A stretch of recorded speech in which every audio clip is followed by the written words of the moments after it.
Michel Larive, vous avez la parole. Merci, Monsieur le Président, Monsieur le Ministre, chers collègues. Avec son accord, je m'adresse à vous au nom de la délégation qui s'est rendue la semaine dernière au Kenya pour un voyage d'études parlementaires sur le VIH, la tuberculose et le paludisme. Mes collègues, Laurence Trastour, Inard, du groupe Les Républicains, Jean-Luc Laglaise du groupe MoDem, Pierre Cabaret du groupe La République En Marche, Gabriel Serville du groupe de la gauche démocrate et républicaine et moi-même du groupe de la France Insoumise, avons été invités par les amis du Fonds mondial Europe pour une visite des programmes mis en œuvre au Kenya pour lutter contre ces 3 pandémies. La France fait partie du cercle des fondateurs du Fonds mondial, elle est donc un partenaire historique. La France est le 2e contributeur du Fonds mondial derrière les États-Unis, avec plus de 5 milliards de dollars versés depuis 2001. Nous avons participé à sauver plus de 22 millions de vies depuis la création du Fonds mondial. Grâce à notre action commune avec nos partenaires internationaux, les décès causés par ces pandémies ont diminué de plus de 30%. J'aimerais vous raconter l'histoire de Pauline, rencontrée au centre de santé d'Ambakasi. Cette jeune femme de 31 ans a découvert sa séropositivité il y a 10 ans. Elle vit dans une petite cabane en tôle d'un bidonville de Nairobi.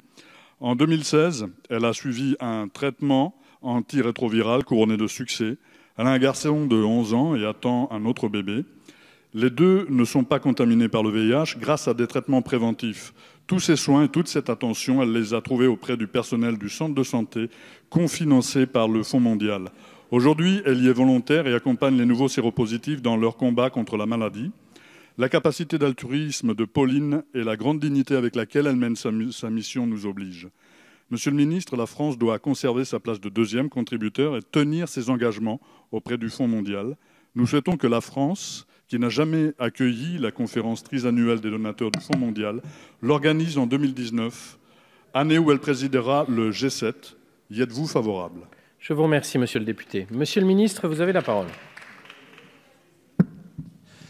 Avant d'en venir directement à votre question, sur la TTF, il est très clair que nous sommes engagés pour une TTF européenne et justement c'est parce qu'il n'y a pas cet outil uniformisé que oui, sur l'intraday, nous avons été amenés à prendre la décision qui a été prise. Mais je peux vous dire qu'on continue à porter le sujet au niveau européen. S'agissant du Fonds mondial, parce que je suis conscient, comme vous, et sensible à la situation de Pauline, je crois, et donc la France...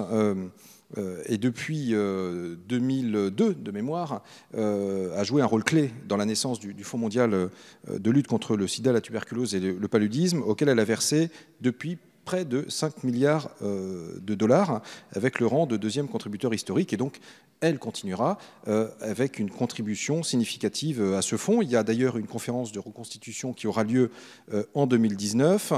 Je rappelle, en 2018, nous étions contributeurs à hauteur de 385 millions d'euros. Par ailleurs, nous avons souhaité consacrer 5% de la contribution au Fonds mondial au financement d'un mécanisme d'assistance technique, la fameuse initiative 5%, dont nous avons d'ailleurs fait une évaluation il y a quelques semaines, portée par Expertise France, pour aider plus spécifiquement les pays francophones à accéder justement et à bénéficier des financements du Fonds mondial à travers un renforcement de leurs capacités, parce qu'il y a un certain nombre de projets, de dossiers qui sont parfois un peu complexes à monter, et donc nous souhaitions pouvoir les accompagner. Et nous avons d'ailleurs décidé d'augmenter cette initiative 5%. Elle était portée à 7% en moyenne pour le triennum 2017-2019 pour renforcer cet appui spécifique.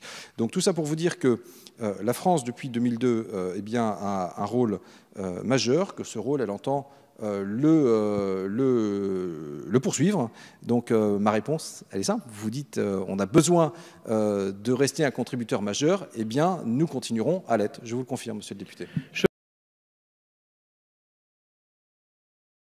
Monsieur le député, je ne peux pas vous répondre sur le lieu dans lequel se tiendra la conférence. Donc voilà, je ne peux pas inventer une réponse qui n'existe pas aujourd'hui. Donc voilà, je vous la donne.